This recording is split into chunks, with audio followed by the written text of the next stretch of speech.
Saudi वज़ीर ख़ारजा का अमरीकी हम मनसब से टेलीफोनिक रब्ता, जंग बंदी के दौरान गजा में इमदादी कार्रवाइयाँ शुरू करने का भी मुतालबा। गजा में ज़ख्मियों की तिबी इमदाद को फौरी बहाल किया जाए। आलमी बरादरी इसराइल के गैर कानूनी इक़दामात को रुकवाने में किरदार अदा करे। सऊदी वज़ीर ख़ारजा की जानिब से मज़ीद कहा गया कि गजा से फ़लस्तीनियों की जबरी नकल मकानी किसी सूरत काबिल कबूल नहीं है। सऊदी वज़ीर ख़ारजा का अमरीकी हम मनसब से टेलीफोनिक रब्ता हुआ है, जिस पर उन्होंने जंग बंदी के दौरान गजा में इमदादी कार्रवाइयाँ शुरू करने का मुतालबा कर दिया। इसराइली फ़ौज ने बर्बरियत की भी इंतहा कर दी। जंग बंदी से कबल 24 घंटों में गजा पर 300 से ज़ायद हमले।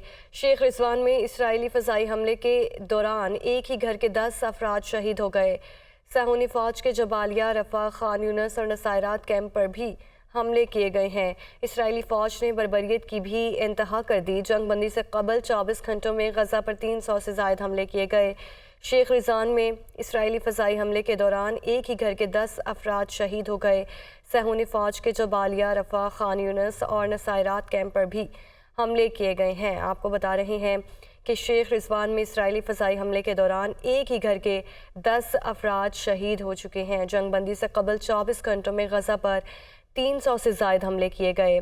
इसराइली फ़ौज ने बर्बरियत की भी इंतहा कर दी है। जंग बंदी से कबल 24 घंटों में गजा पर 300 से ज़ायद हमले।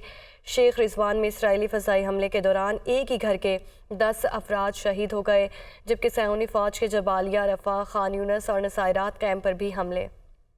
हमास के साथ जंग बंदी का ये मुख्तसर वक्फा है। इसराइली वज़ीर दिफा आरज़ी जंग बंदी के बाद लड़ाई शिद्दत से दोबारा शुरू हो जाएगी। हम मज़ीद यरग़मालियों की रिहाई के लिए दबाव डालेंगे। इसराइली वज़ीर दिफा का ये कहा गया है। जंग मज़ीद 2 माह और जारी रहने की तवक्को है। इसराइली वज़ीर दिफा की जानिब से कहा गया है, हमास के साथ जंग बंदी का ये मुख्तसर वक्फा है। आरज़ी जंग बंदी के बाद लड़ाई शिद्दत से दोबारा शुरू हो जाएगी। इसराइली वज़ीर दिफा की जानिब से कहा गया।